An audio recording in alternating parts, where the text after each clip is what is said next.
I purchased a 3-bedroom condo in Toronto, Canada 5 years ago when I was in my second year of medical residency. Soon after the purchase, I rented one of the rooms to my roommate to offset the costs of the mortgage. I live in one room, she lives in the second, and the third is my study/office. She has been a great roommate from the beginning. We aren't necessarily friends, as in we don't do things together for fun, but we get along exceptionally well. The entire roommate/tenant relationship has gone swimmingly up until recently. A couple of weeks ago, my roommate broke the news to me that she is pregnant. The father was a fling of hers, who does not want anything to do with the child. My roommate has decided she wants to keep the child anyways, and raise it on her own. To me that seems like a huge challenge, and I admire her for it. The issue is, while I don't necessarily dislike children, I have no desire to live with a baby. While the condo is a fair size, I will most definitely be woken up by the babies crying at night. My condo is also where I like to come home to and relax, like a haven after a long workday.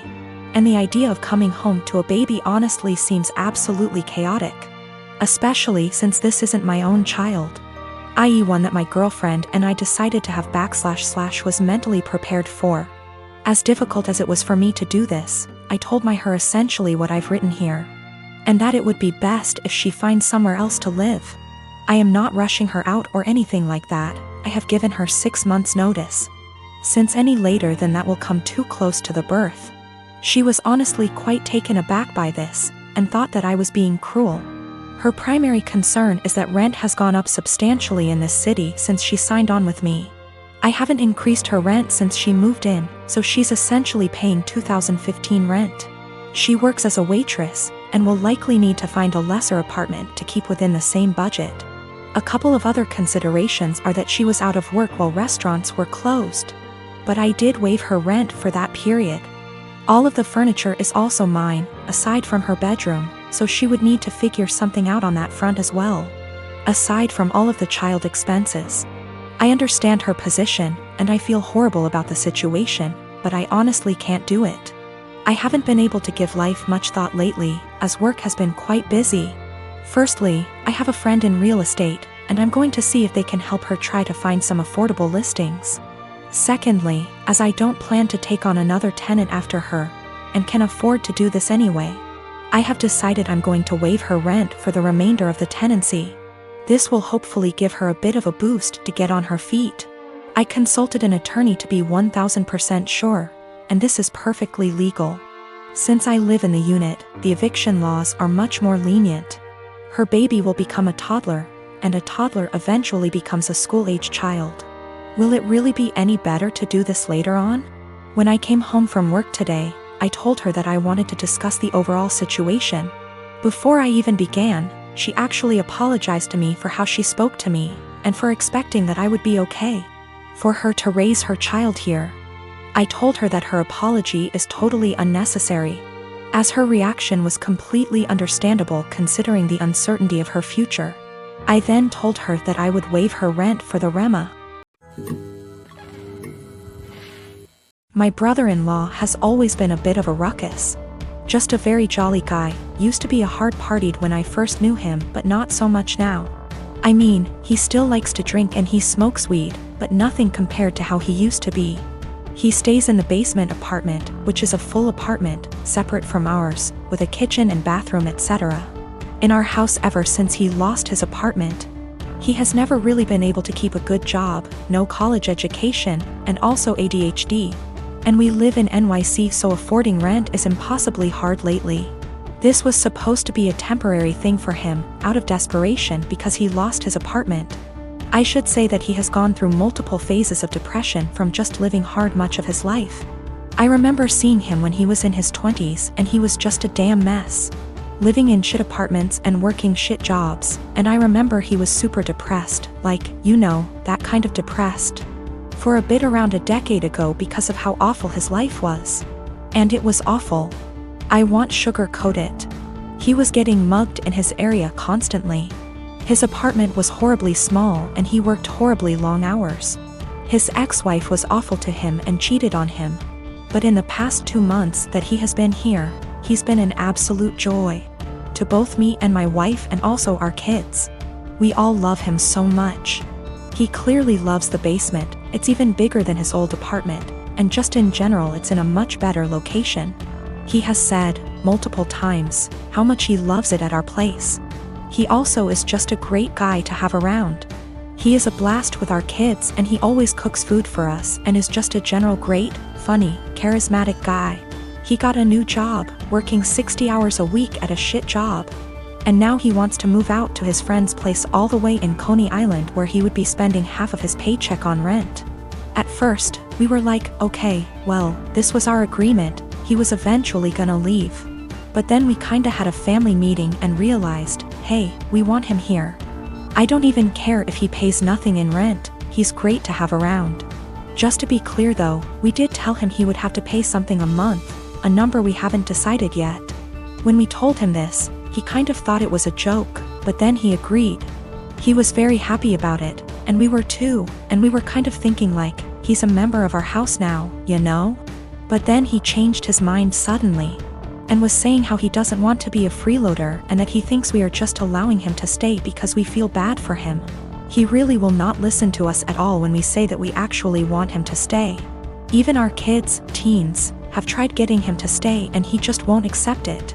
Every time we bring it up to him he sort of does this pity thing where he's like, come on, I know you think I'm a loser. I'm not gonna mooch off of you guys or something along those lines. It's been around 2 weeks, and he just kind of feels bad about it.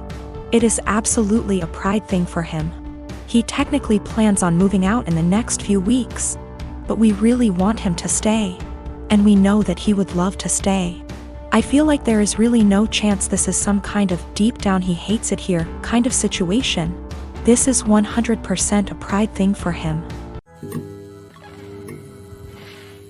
My best friend is a really great gift giver. I know that she plans gifts really far in advance and always dedicates so much time and thought into them. And I am so grateful for every gift I have ever received because I know how special they are. She'll often take something small I said from years back and make a really meaningful thing out of it. And I know she enjoys gift giving, and it is clearly one of primary ways she communicates her love for me and others. I just can't keep up. I've never been a really good gift giver. I often really struggle with forming ideas for upcoming celebrations, and until I'm really under the pump, I come up empty-handed until I find something just all right, or I repeat a similar shtick of reasons why I value you, presents. This just means that I feel so much stress every time I have to celebrate her birthday and Christmas. Especially because I would have received something completely out of this world. I really just feel like my gifts pale in comparison. It's getting to this stage where we've been exchanging presents for 8 years and I'm honestly just starting to feel like I'm running out of steam to keep up and continue thinking of other ideas. It is also hard because I'm neither here nor there when it comes to receiving gifts. I can recognize the hard work and love, but I don't need to receive gifts to know that I'm loved. And so I worry that I don't reciprocate my love well enough because my presents never feel at her level. I want to express to her my gratitude for her gifts, but ask that we just stick to one a year, on birthdays. Because Christmas and the occasional Valentine's Day is too much for me. I have been able to move away from gift giving with other friends by just casually mentioning it or just mutually ceasing present exchanges, and we now opt for spending time with each other, something I love. I just don't know if this would be really insensitive or soul-crushing because it's not about her or how good of a friend she is, but really about my insecurity and my differing ways of communicating love. My father is a dick. When he got my mother pregnant, he wanted her to quit her job and just stay home to be a good little wife and mother. He is very well off due to a trust fund and he doesn't really need to work. My mother refused and divorced him. Because of a prenup she got very little and he moved back to Europe. His parents never knew about me and my mother had a good profession and I never really wanted for anything. My grandmother and grandfather, her mom and dad were awesome. And I got to spend my summers exploring the wilds of Western Canada with them. My father never paid the child support he should have. Like I said, it did really matter. My mom makes good money and she gave me a great life as a child. I'm getting married. I met the love of my life at university and we have been together for 8 years. He is a wonderful person and he really is my lobster. His family is from the same city as my father and they are a huge rambunctious bunch. Because of a lot of intermingled business and personal relationships, my parental grandparents found out about my impending wedding, and me, I suppose. They have been in contact and want to come to Canada to meet me and my fiancé, who I guess is a grandson of an acquaintance of theirs. Small world. When they found out that my father had basically abandoned me to fend for myself in this world, this is honestly how they see it. They were pissed, to say the least. It is very funny because we are decidedly upper middle class here. So long story short, they had their lawyer calculate the amount of child support my father should have paid with interest, and the cost of my post-secondary education. They then gave me this as a gift. What I didn't know was that it came out of my father's yearly draw on his trust fund. He is furious because it is obviously a sizable amount and it will very much affect his finances for at least the next 2 years. He may need to, gasp, get a job.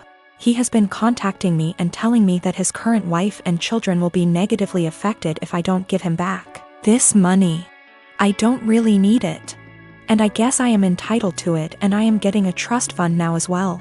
But I really want to pay off any debt my mother may have and make sure that when she retires she can do whatever suits her fancy. I'm not giving it back.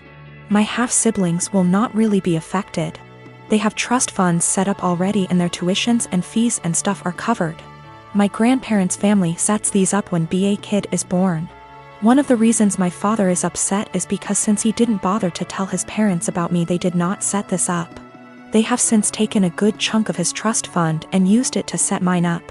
Realistically, the principal being separated 28 years ago would have left him in the exact same position. My mom was working on getting her PhD so she could help kids with a certain condition. That is what he wanted her to walk away from. My grandparents have sent me pictures of my family there. The coolest thing is that my grandfather looks like the granddad from The Parent Trap. My mom never remarried, but she has had a special friend since I was 5. He is amazing and taught me to swear in Colombian Spanish. I had lunch with my mom. Apparently she has no debt. Like at all. I guess she did literally write the book about the treatment for the kids she works with. She does okay for herself. I never really thought about it.